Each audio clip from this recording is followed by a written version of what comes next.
Segunda carta a Timoteo. Segunda carta a Timoteo. Hola, ¿cómo están? El título del día de hoy es Tiempos difíciles. Pablo está mandándole esta carta a Timoteo en los últimos momentos de su vida, y acuérdate que él sabe que está pronto para que su vida termine aquí en la tierra. Y le está tratando de dar consejos sobre las cosas más importantes, sobre el ministerio, sobre la vida cristiana, sobre la iglesia. Y es en este sentir que le habla de los tiempos difíciles, de cómo van a venir tiempos peligrosos incluso. Dice así el versículo 1: pero debes saber esto, que en los últimos días vendrán tiempos difíciles. Este primer versículo del capítulo 3 nos sirve como introducción al tema, porque justo habla, de esto, tiempos difíciles. ¿A qué se estará refiriendo Pablo? ¿Estará pensando en el Apocalipsis en el sentido de que vendrán desastres naturales? ¿De que vendrán hambrunas, guerras? ¿Que habrá hambre por toda la tierra y pobreza? ¿Que la contaminación aumentará a tal grado de que ya no vamos a poder vivir? Bueno, aunque todo esto es verdad y seguramente hemos visto cómo ha ido sucediendo, Pablo se refiere al mayor peligro de todos, el humano. La Biblia nos habla de que va a haber un aumento de la maldad. Estaban mal, pero irán de mal en peor. Esto es lo que tenemos que tener en cuenta cuando se hablan de los últimos días. A lo mejor nos imaginamos un tiempo futuro, pero Pablo está pensando en su mismo tiempo en el que está viviendo. A partir de ese momento ya se iniciaron los últimos días, ya se inauguraron, pero eso sí, empezaron mal, pero irán de mal en peor. Entonces debemos esperar esto todavía más cada día. Estos tiempos difíciles, también en otras versiones dice tiempos peligrosos, y se caracterizan por un rechazo a Dios, un rechazo a su mensaje, a su evangelio. Y son tiempos peligrosos. De hecho, la única otra vez que se usa esta misma palabra en el original es cuando se habla de los demonios gadarenos. Es en este mismo sentido, tienen esa misma oposición y ese mismo poder diabólico para oponerse a lo que es de Dios, para oponerse a lo que es bueno. Y esa palabrita clave que describe estos tiempos es de apostasía. Pero eso es de lo que va a tratar el día de hoy. ¿Oramos? Dios, gracias por dejarnos tu palabra, gracias por advertirnos por estas épocas que son difíciles. Y son difíciles por muchas cosas, pero principalmente debemos cuidarnos de aquellos que quieren falsear tu evangelio, que quieren hacerlo parecer como otra cosa.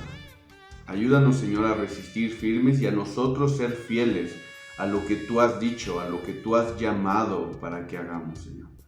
Por favor, manténnos siempre a tu lado y que nada nos desvíe del camino. Te lo pido en el nombre de mi Señor Jesús. Amén. Entonces es en este sentido en que vamos a ver las características de estas personas que hacen que los tiempos sean difíciles. Vamos a ver del versículo 2 al 4, 2 de Timoteo 3, 2 al 4. Dice así: porque los hombres serán amadores de sí mismos, avaros, jactanciosos, soberbios, blasfemos, desobedientes a los padres, ingratos, irreverentes, sin amor, implacables, calumniadores, desenfrenados, salvajes, aborrecedores de lo bueno, traidores, impetuosos, envanecidos, amadores de los placeres en vez de amadores de Dios. Y este primer punto es su carnalidad. ¿Cómo podemos conocer a estas personas? Es por su carnalidad, por el amor que tienen a todo lo que es carnal y contrario a Dios. Pablo dice, los últimos tiempos son tiempos difíciles, peligrosos. ¿Por qué? Preguntamos. Porque hay hombres, y empieza a hacer una lista de las características de su carnalidad. Ahora, aquí te voy a dejar una pequeña tarea. En 1 Timoteo 4 del 1 al 5, están las características de un falso, pero que es muy religioso. Es decir, que en su carácter da muchas apariencias y da muchas cosas de actividad religiosa. Impone cosas religiosas que Dios no manda ni ama, ni tienen que ver con su mensaje.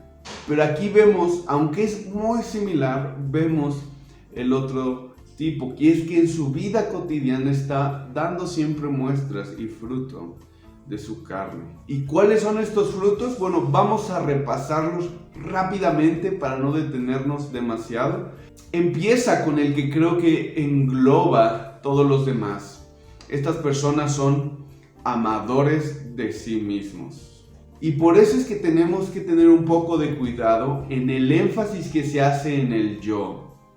Hoy en día se habla mucho de lo importante que eres tú y tus sueños, y que tú eres el arquitecto de tu destino, y que tú eres lo más importante, y que mientras te agrades a ti todo está bien. Eso lo único que está fomentando es egoísmo e incluso, yendo más allá, narcisismo. Y no es que esté mal saber que somos muy valiosos para Dios, saber que somos personas de dignidad, que Dios incluso tiene amor y aprecio hacia nosotros. Pero de hecho, hay una frase que me gustó que dice: bien se puede decir que quien se ama solo a sí mismo, no se ama. Y quien ama a su hermano, y yo agregaría, y a Dios sobre todo, se ama bien, con verdadero amor. Entonces, si siempre vemos nuestros intereses, si siempre estamos pensando en el yo, somos egoístas. Pero hoy se vende como que nos estamos dando nuestro lugar. Esta es característica de los falsos. También dice que son avaros. Y como te vas a ir dando cuenta, se pueden ir hilando unas con otras. No es que sean muy independientes estas características, sino que van unidas, van de la mano. Porque alguien que se ama mucho a sí mismo también tiene mucho amor por aquello que le da estatus, que le da vanidad, que le da poder, que le da reputación. Y ese es el dinero muchas veces. Por eso es que quieren y desean tener más y lo aman. Y por eso una vez más tenemos que tener cuidado con este énfasis que se hace en las predicaciones sobre el dinero, sobre los negocios, sobre cómo obtener más. Atentos. La tercera característica es jactanciosos. Y esto en otras versiones también es vanagloria. Y esa palabra a mí me gusta porque es que estás buscando una gloria que es vana, que está vacía. Buscas gloria, estatus, en la reputación, que muchas veces, insisto, va ligada al dinero. Pero buscas que te admiren, que te amen, que te busquen. Y esto es característica una vez más de los falsos. La cuarta característica es que son soberbios. Desean todas estas cosas que hemos dicho, porque piensan que eso los convierte en seres de más valor, de mayor estatus. Y cuando las tienen, entonces se sienten superiores. Es totalmente normal, natural, que se sientan así. Buscan constantemente todo lo que les ayuda para enaltecerse. La quinta característica es que son blasfemos. Y es como están buscando que las personas los sigan y los admiren, ellos buscan estas doctrinas extrañas y que suenan medio raras, medio interesantes, que son muy novedosas y no se apegan a lo convencional, pero esto todo con el propósito de agradar a los demás. Entonces pueden decir toda clase de locuras, siempre y cuando eso venda y sea popular. También son desobedientes a los padres, y esto se me hace curioso que esté en medio de estas características. Pero también tiene mucho que ver con la honra que se da a un padre. Y si esa persona, si ese predicador ni siquiera ama a sus papás, tiene una mala relación con ellos, es muy probable que tampoco ame a los demás, que los maltrate o que los use. La séptima característica es que son ingratos. Y es que nosotros vemos, si son, por ejemplo, soberbios, como hemos dicho, y además son avariciosos, ellos sienten que son la gran cosa, sienten que merecen más dinero, merecen más reputación y constantemente se ven que no obtienen todo eso de los demás. Entonces son ingratos con los demás. Tú me debes, yo soy lo mejor y tú no me tratas como tal. No te arrodillas ante mí, casi. Siempre tienen ese sentimiento de ingratitud. También son irreverentes. En general, todo lo que dicen y hacen no respeta lo ortodoxo o las buenas costumbres. Y muchas veces, insisto, hoy en día lo vemos mucho, que la irreverencia es como popular. Yo no me apego a lo convencional, yo no respeto lo tradicional. Mírenme mi rebeldía, y eso vende bien. Por eso es que también se quieren ver cool de esa manera. La novena característica es que son sin amor. De hecho, también es sin afecto natural. No tienen en su ser una naturaleza de también hacer algo bonito, algo bueno por los demás. No, cada vez se hacen más insensibles. Y como su propia persona absorbe todo su interés, por lo mismo, no hay espacio para el amor a los demás, para el bienestar de otros. Siempre está constantemente en su mente. Bueno, y en todo esto que vamos a hacer, ¿qué gano yo? La 10ª característica es que son implacables. Cuando hay un encuentro, cuando hay una diferencia, es imposible que ellos pasen por alto la falta del otro. Que la dejen ir. No, siempre ponen el dedo en la llaga.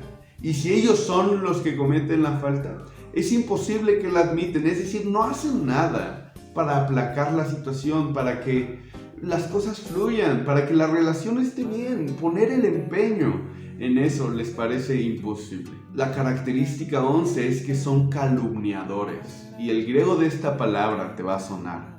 Es diabolos. Esta es precisamente la tarea del diablo, el buscar estar hablando de las personas mal para que tú tengas un mal concepto de ellas y las rebajes. ¿Por qué? Porque ellos quieren tener un buen concepto de sí mismas. Si yo siento cierta competencia o si esta persona me está denunciando, si está haciendo algo que no me agrada, yo empiezo a tirarle para que sus palabras no tengan peso, para que no le hagan caso y más bien que me hagan caso a mí. Por eso empiezan a hablar de los demás. Y esa es la característica del diablo. La característica 12 es que son desenfrenados. Nada los frena, nada los para. Esto es lo mismo, es equivalente a decir que no tienen dominio propio. Sus deseos carnales los gobiernan, pero además buscan siempre más, no se frenan, no se apagan. La 13ª característica es que son salvajes.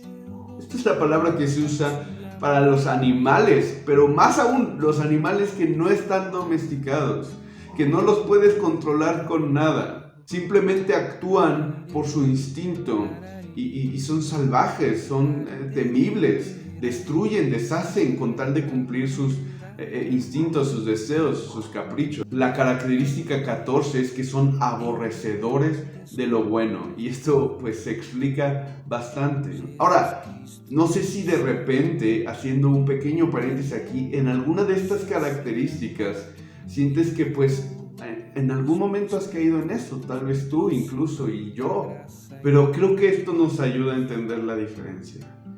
Fíjate que todos hemos de repente caído en algún pecado, pero una cosa es que caigamos en eso y otra cosa es que aborrecemos lo contrario. A veces podemos mentir, pero eso indica que aborreces la verdad. Hay que tener cuidado si no vemos ahí una diferencia entre las dos. No es lo mismo alguien que cae en pecado a alguien que no quiere salir de él, que no quiere ser liberado de eso. Porque el cristiano cuando cae pide a Dios, ayúdame a no caer otra vez. Pero el falso nunca cae en pecado. ¿Por qué? Porque no sale de él. Y el deseo interno de su corazón es poder vivir así sin sufrir las consecuencias malas y sin que lo cachen a lo mejor, pero que todo pueda mantenerse como Él lo desea. La característica 15 es que son traidores. ¿Ves que hay incluso criminales que tienen un cierto código de honor entre ellos? Hacen cosas ilegales, pero saben que entre ellos hay ciertas normas que se siguen, que se cumplen, cierta fidelidad incluso entre ellos. Bueno, eso no es así para el falso cristiano. ¿Por qué? Porque ha endurecido tanto su corazón que incluso cualquier sentido de fidelidad, de cariño, de vínculo, lo desecha. Pero hay quienes sí tienen vínculos, sí, pero solo en el sentido en que puedan sacar provecho.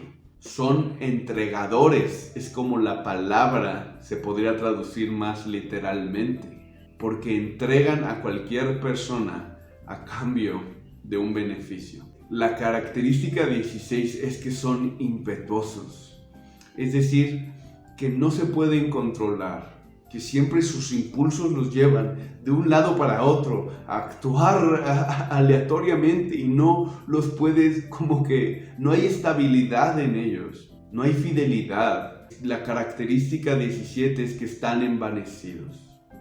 Les encanta su imagen, les encanta procurar que otros piensen muy alto de ellos, y eso es a lo que le dedican la mayor parte del tiempo. Y por último, la característica 18 es que aman a los placeres más que a Dios. Y creo que esta cierra perfectamente el círculo, porque se empezaba con que se aman a sí mismos y ahora se termina con que aman a los placeres y no a Dios. Y esto es curioso porque nosotros sabemos que amar a Dios es un placer, es el placer para el cual estamos hechos. Pero las personas que están enemistadas con Dios, acercarse a Él les produce una repulsión y por eso hacen todo lo posible por alejarse y buscan todos los placeres que van en contra de Él. ¿Cuál placer aman? El que sustituye a Dios, el que lo aleja. Mientras que nosotros podemos amar los placeres porque Dios nos los ha dado y porque son una bendición de su mano. Ahora, fíjate en todas estas características, que son muchas. Yo te podría decir que tal vez 2 o 3 tratan sobre lo que los falsos dicen o lo que hablan, pero el resto, si es que no todas, de hecho, tienen que ver con su carácter. Y por eso la insistencia, que aunque Pablo, por ejemplo, sabe que Timoteo no es un falso, le insta a siempre cuidar su carácter, cuidar su corazón, para que lo que salga de él sea un fruto espiritual bendecido por Dios. Vamos a seguir leyendo. Teniendo apariencia de piedad, pero habiendo negado su poder, a los tales evita. Entonces ya vimos su carnalidad y las características de su carnalidad, y ahora vemos su apariencia, que es totalmente contrario. Pero esta es la característica esencial de un falso, y es algo que tenemos que tener bien presente. Un falso es falso porque aparenta ser espiritual, aparenta ser cristiano, aparenta estar comprometido con Dios y amarlo con todo su ser. Si no fuera de esta manera, no sería un falso, simplemente sería un incrédulo, bien cínico, ¿no? Muy pecador a todo lo que da. Pero no sería un falso creyente, no sería un falso hermano, un falso predicador, un falso pastor. Dice Judas 4. Porque algunos hombres han entrado encubiertamente, los que desde antes habían sido destinados para esta condenación, hombres impíos que convierten en libertinaje la gracia de nuestro Dios y niegan a Dios, el único soberano, y a nuestro Señor Jesucristo. Esto es lo que están haciendo los falsos, están tratando de aparentar espiritualidad, pero fíjate que no pueden realmente tenerla. Solo la aparentan, porque dice que niegan el poder de la piedad. Y la piedad, la espiritualidad real, el acercarte a Dios, te transforma. Y aquí es cuando nosotros, si somos sinceros y no tenemos falsas modestias, una humildad falsa que no es buena ni sirve de nada. nosotros sabemos que aunque no somos lo que debemos de ser, gracias a Dios hemos avanzado, hemos cambiado, podemos crecer en santidad. Pero aquellos falsos, por más que traten de aparentar espiritualidad, realmente no pueden ir en contra de sus deseos naturales. En la piedad hay poder y eso no lo podemos negar. Pero solamente a los verdaderos hijos de Dios se les ha regalado eso. ¿Qué hay que hacer con estos falsos? Evítalos, dice Pablo. Y aquí es cuando tenemos que usar nuestro discernimiento. Lo que nunca tenemos que hacer es discutir sobre palabras, ¿no? Y tratar de convencer cuando no hay un razonamiento espiritual bueno. Pero cuando una persona en verdad es falsa, ahí no conviene ni siquiera con palabras buenas y tiernas hablarle, sino evitarlo.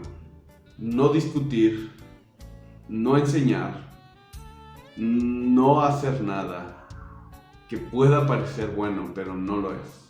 Evítalos, dice Pablo. Hay algunos que se oponen, pero que a lo mejor son más honestos. A lo mejor son personas que no son creyentes y dicen, yo no soy creyente. Ok. Entonces, con mucha suavidad, con palabras tiernas, voy a tratar de hacerte ver la verdad en el Evangelio. Hay algunos cristianos que no entienden cosas y que están buscando aprender, aunque pueden tener un trato o unas palabras que no nos encanten. Pero hay algunos que están fingiendo. Hay algunos que están totalmente buscando engañar. Evítalos, dice Pablo. Y aunque a veces es difícil, la instrucción es clara. Vamos a seguir leyendo. Porque entre ellos están los que se meten en las casas y se llevan cautivas a mujercillas cargadas de pecados, llevadas por diversas pasiones, que siempre están aprendiendo, pero nunca pueden llegar al pleno conocimiento de la verdad. Y así como Janes y Jambres se opusieron a Moisés, de la misma manera estos también se oponen a la verdad. Son hombres de mente depravada, reprobados en lo que respecta a la fe. Este es su efecto. Y esto es lo que da un poquito de coraje con estas personas. Es que a estas personas no les basta con perderse solos, no les basta con desviarse ellos, sino que buscan también desviar a los demás. Su carnalidad los lleva a querer estar buscando adeptos para sí mismos, personas y seguidores que los amen y los admiren a ellos. Y por eso buscan a otras personas. Y obviamente su estrategia es, aquí dice, buscar a aquellos que son más débiles. Aquí está hablando no de las mujeres en general, sino probablemente está pensando en alguna clase de mujeres, por ejemplo, de la iglesia de Éfeso, que tenían debilidad, ¿no? Por ciertas doctrinas extrañas, a lo mejor, o por cosas raras, por lo novedoso, por este chisme, o tal vez incluso está hablando de esta tendencia carnal, sexual, de la que se aprovechaban los falsos.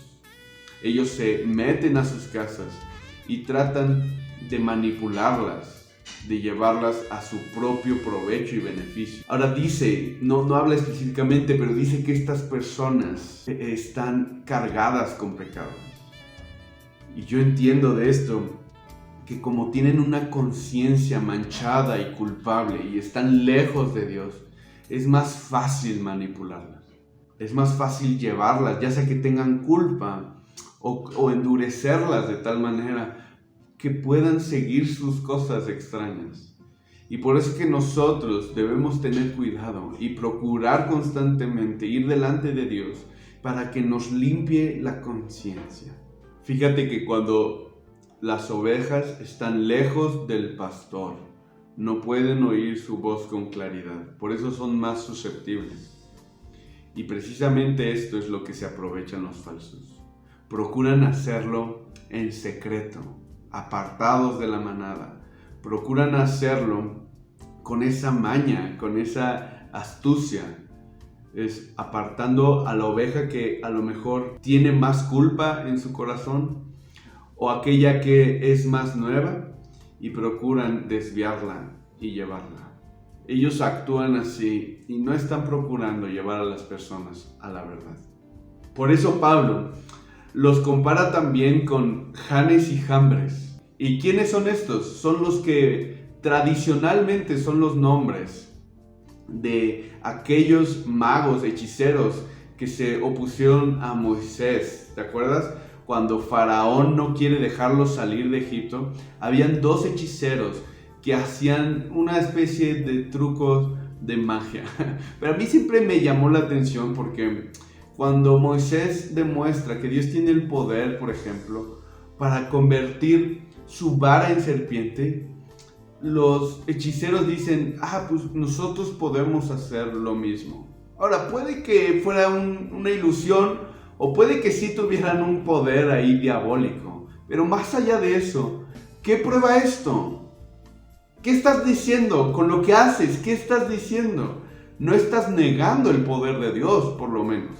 A lo mejor en todo caso estás diciendo, yo también puedo hacer lo mismo, pero eso no implica que Dios no está detrás de lo que Moisés estaba diciendo. Ahora ya luego vemos que la serpiente de Moisés se come a las serpientes de estos hechiceros y más adelante, como en el tercero o cuarto, no recuerdo bien, pero en el tercero o cuarto plaga ya no pueden reproducir lo mismo los hechiceros.